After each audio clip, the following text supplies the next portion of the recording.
À 38 ans, entre 2 répétitions, elle va tomber sous le charme de son élève. Alors qu'Emmanuel, ici dans le rôle d'un épouvantail, n'a que 14 ans, elle va entamer avec lui une relation amoureuse. Problème, une personne ayant autorité comme un professeur n'a pas le droit d'entamer une relation intime avec un élève de moins de 18 ans. En France, c'est une infraction pénale. Ça peut paraître un peu cynique de le dire ainsi, mais en vérité, Emmanuel Macron doit une fière chandelle à l'Ukraine. En 2022, le coup de force de Poutine lui a permis d'être réélu sans coup férir. 3 ans plus tard, le coup de poing de Trump devrait lui offrir de quoi occuper le devant de la scène jusqu'à la fin de son mandat. J'entends des voix raisonnables, y compris au sein de l'OTAN et de l'Union européenne, qui comprennent que Macron, pour sauver sa réputation, désespérément écrasé en France, pourrait se livrer à des actes totalement irréfléchis. Emmanuel Macron s'est marié avec Brigitte Trogneux, de 20 ans son aînée. De 20 ans son aînée ? Plutôt 25 ans. Ils se sont rencontrés alors qu'elle était sa professeure de français en première au lycée Henri IV.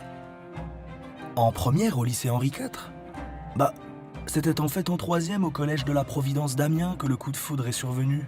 Ces légendes urbaines de nature à protéger Macron auraient été disséminées auprès des journalistes par l'agence Havas d'un certain Vincent Bolloré. C'est cette opération de très grande envergure, magistrale, que je qualifie moi de grande manipulation mentale, qui est orchestrée par notre président.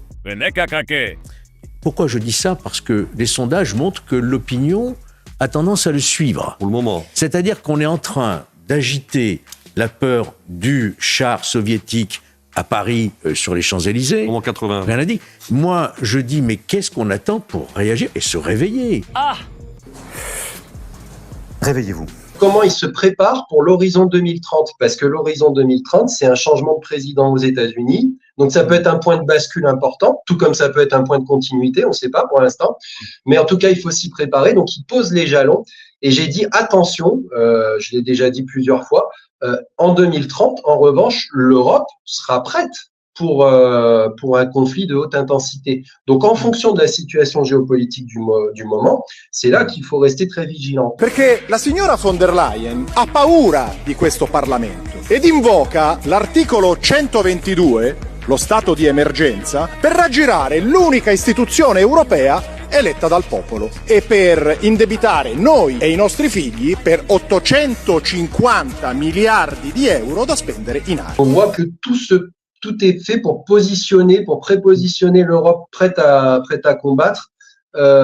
Horizon 2030, avec encore des renforcements conséquents en 2035-2040. On a des avoirs russes, 209 milliards dans nos banques en ce moment qui sont gelés. Il faut les saisir et les affecter à l'aide à l'Ukraine. Ça ne coûtera pas 1 euro aux contribuables européens et ça permettra de remplir le vide laissé par les États-Unis d'Amérique. Mais comment vous pouvez justifier ça du point de vue du droit international ? Le droit international, il permet d'utiliser les intérêts de ces sous-là, mais il permet pas normalement de confisquer l'argent qui est gelé. Si on comprend bien, donc ils veulent spolier les Russes.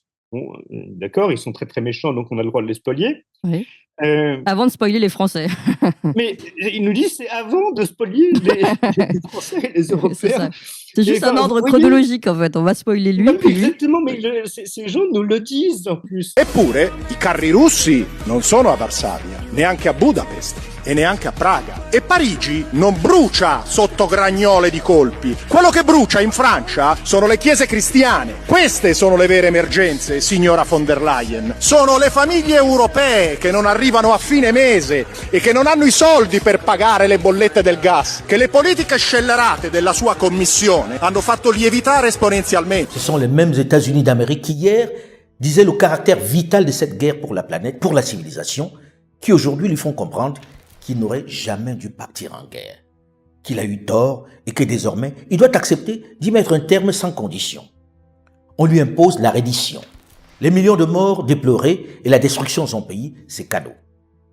Il a ruiné l'Ukraine et aujourd'hui on lui dit qu'il doit carrément se résoudre à accorder une bonne partie de son territoire à la Russie. En un jour, Donald Trump a ridiculisé l'armée de bureaucrates à Bruxelles.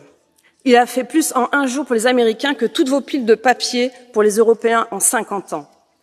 Terminer l'écologie punitive, terminer l'OMS et les fraudes à l'humanitaire. Il multiplie les provocations, des gestes qui, d'un coup, montrent à quel point notre monde, tel qu'il fonctionne depuis la sortie de la Seconde Guerre mondiale, est fragile. Voilà le président des États-Unis d'Amérique, qui envisage carrément de faire du Canada le 51e État des États-Unis d'Amérique, qui est en train d'envisager de coloniser des territoires. Les tabous tombent.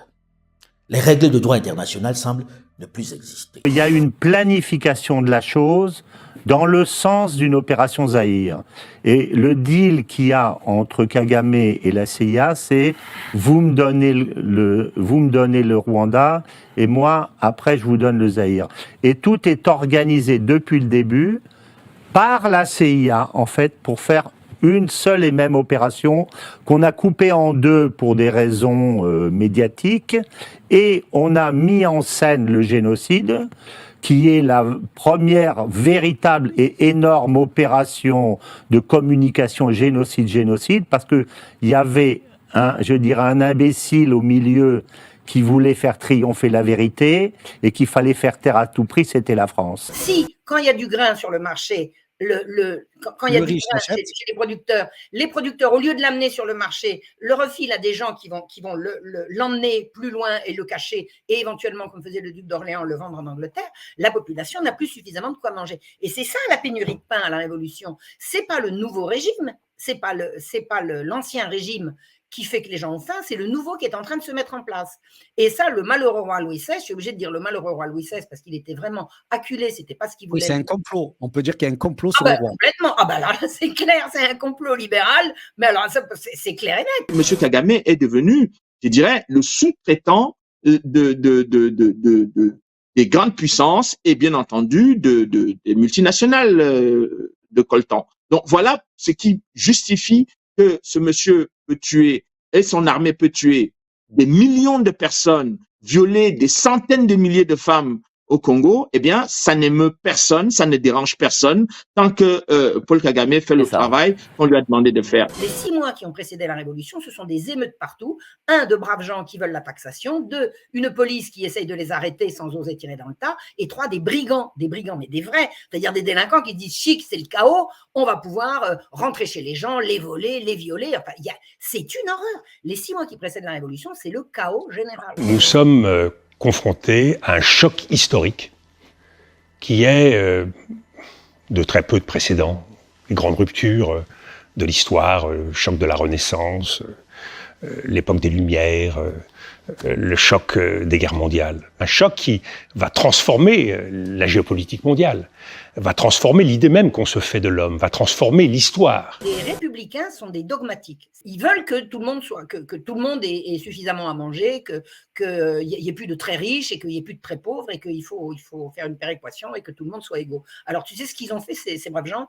Ils ont pris le nombre de la surface totale de terres cultivables, de terres disponibles, hein, et ils ont divisé par le nombre de population.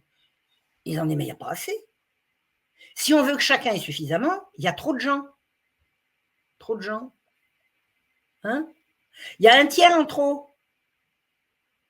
Donc, si on veut instaurer l'égalité qu'on a dans la tête pour le bien de tout le monde, il faut supprimer un tiers des Français. C'est pas mal, non? This is a remarkable sort of measure of how the world has turned, that a nostalgic product of apartheid South Africa, Elon Musk, whose grandparents moved there after the Second World War. They were in the Canadian Nazi Party, his maternal grandparents. They moved to apartheid South Africa to be with people with whom they felt at home.